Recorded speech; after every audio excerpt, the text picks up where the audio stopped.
Hey guys, Mustached here to review Mission Impossible: The Final Reckoning.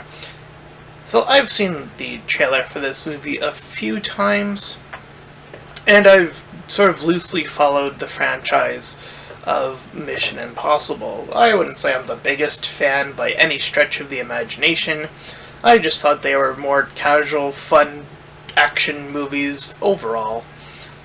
And I suppose it is kind of interesting where this movie lands in terms of, like, acting stuff and more meta information. For example, Ving Rhames being in this movie for as short as he is in this movie versus him revitalizing his role from Lilo and Stitch. I believe he was the voice actor for Cobra Bubbles in the original movie and was recast in the live-action remake. One may suggest that he might have dodged a bullet there, but then again, he dies. He's the first to die in this movie, or at least I think he is. So his role is relatively cut short here. Obviously, we're following up from the previous Mission Impossible, where there's this AI as sort of this antithesis, and there's Gabriel, who had escaped from the previous movie. So those are our two main points of contention for our heroes to deal with. And in terms of this, I get it. AI is definitely a hot topic once again. This is something I have addressed in a few other reviews, ones that involve AI primarily.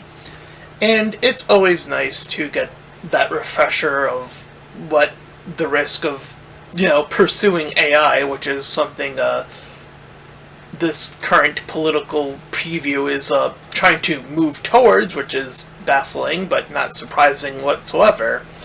That being that they want to limit creativity and usher it into AI that would risk jobs, thus forcing more and more people into the more medical aspects, but that's also being taken over by AI, if you didn't know that.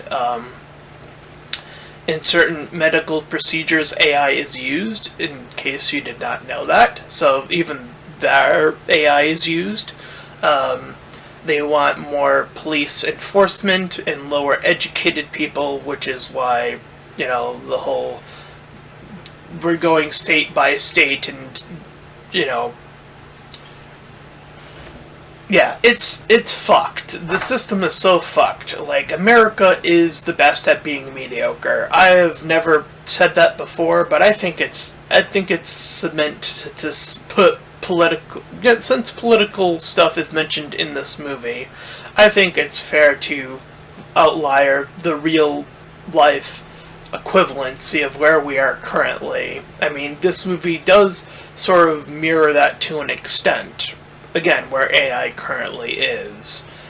Now, of course, this is going to the extreme of AI is going to take over everything, like Terminator style almost, and so on and so forth. And yeah. So obviously, it is their new mission to stop it, and AI is utilizing everyone's weaknesses to have everyone doubt their positionings, their trust and wants and desires. And that is the consistent theme throughout the movie, is that they have to act out of accordance of what the AI wants them to do, essentially.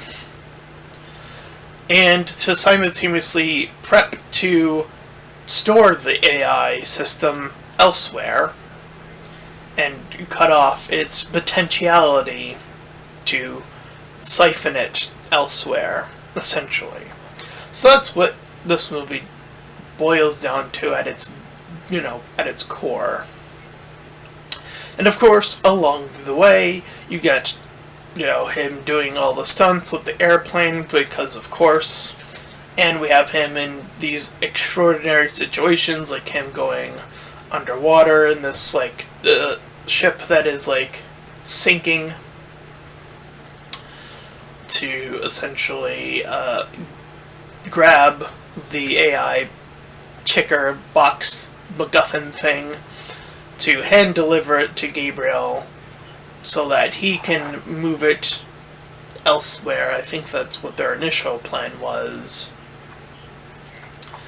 And entrust him to bring it, because he was going to go there as well to do something else, essentially, is what their idea is. But, as I mentioned, Gabriel outsmarts them. He puts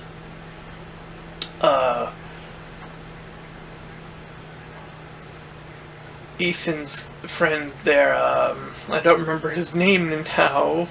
I think I might have wrote it down.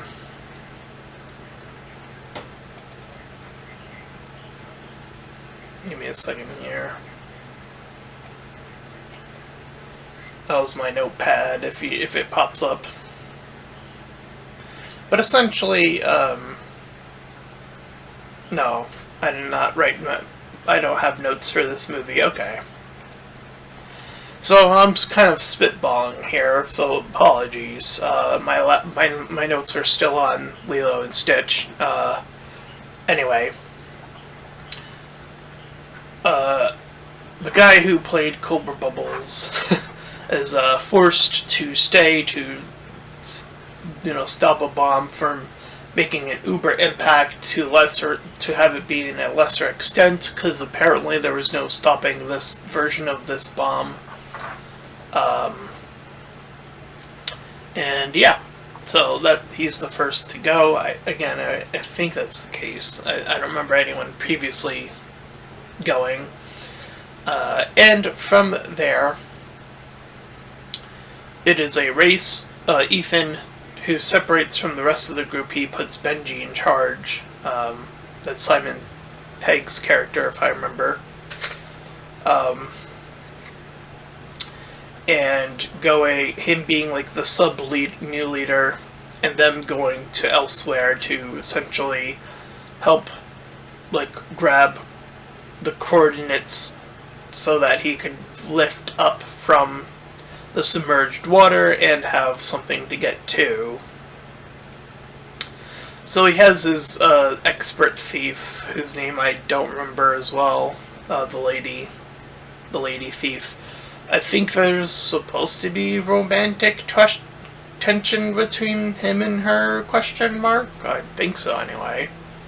It seems to suggest so in the movie, from what I remember of it, anyway. So, yeah, it is clear that there are these two submissions sort of tangentially happening, and Ethan purposely gets himself captured at a point and brought into the agency where he talks with the president herself in this universe.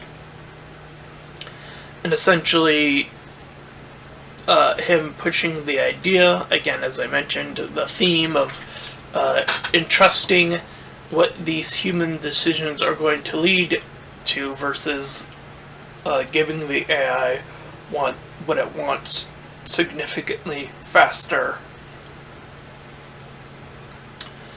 So, it is up to Ethan, now separated, and the other group separated, to come together, which they do, because obviously they do. Grab the MacGuffin box from it, which was deep underwater, and then you see him suffering a little bit as he's lifting up from the water, and then he awakens because he's captured by the other group.